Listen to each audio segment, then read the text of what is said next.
हैं सच्चिदानंद रूपाय विश्वोत्पत्त्यादिहेतवे तापत्रय विनाशाय श्रीकृष्णाय वयं नमः। श्रीकृष्णाय वयं नमः। गोविंद भगवान का प्रथम विवाह संपन्न हुआ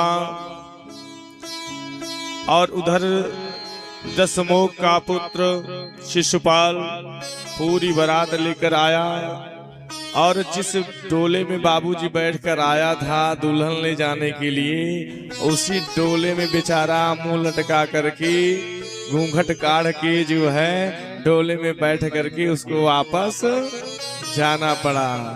कथा ये सीख देती है कि हमें आपको संसार में संसारियों के मध्य में रहते जरूर हैं, लेकिन हमें आपको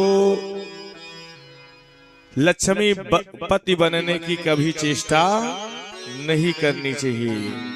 और जिसने लक्ष्मी पति बनने की चेष्टा किया,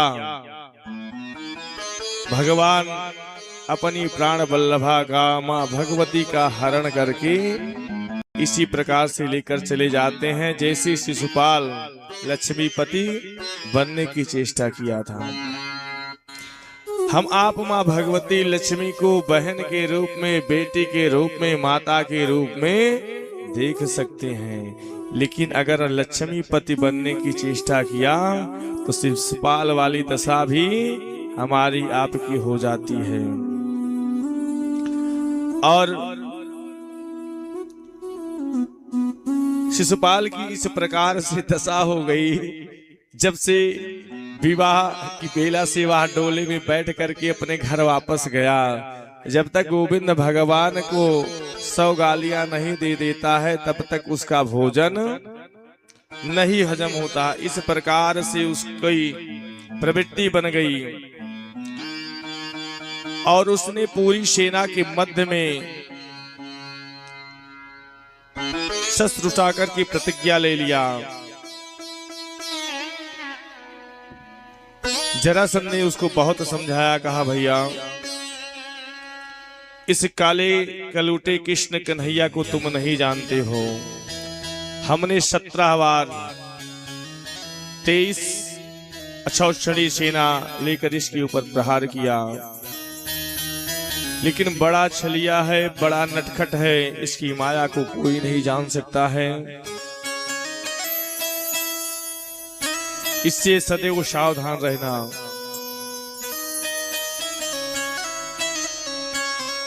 और इधर गोविंद भगवान माता भगवती को लेकर के द्वारिकापुरी में आए। सुंदर विवाह की तैयारियां पूर्ण हुई। गोविंद भगवान का प्रथम विवाह संपन्न हुआ। कालांतर में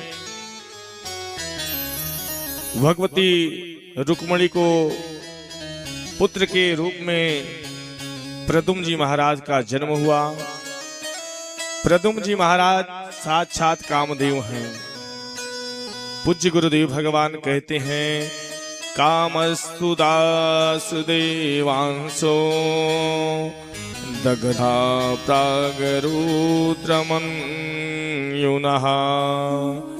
देहोपपत्तये भूय तमेव प्रत्यपद्यत। भगवान भोलेनाथ ने जब कामदेव को भस्म किया था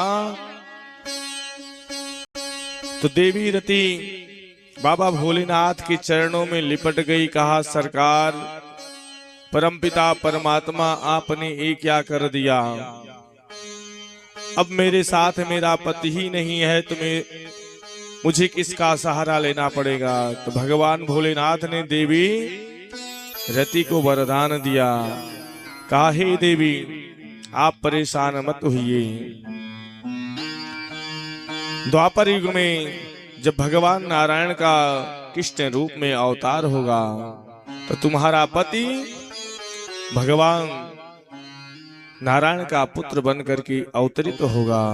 और बाबा भोलेनाथ ने देवी रति को वरदान दिया, कि कृष्ण तनया हुई है पति तोरा, कृष्ण तनया हो ये पति तोरा, वचन अन्यथा हो ये न मोरा।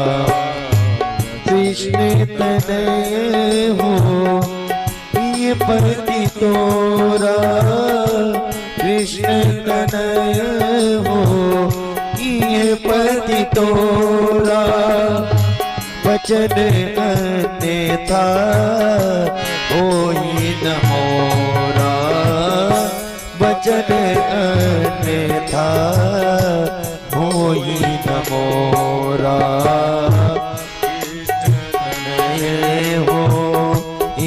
पति तोरा, वचन अन्यथा होए न मोरा, वचन अन्यथा होए न मोरा। और आज बाबा भोलेनाथ का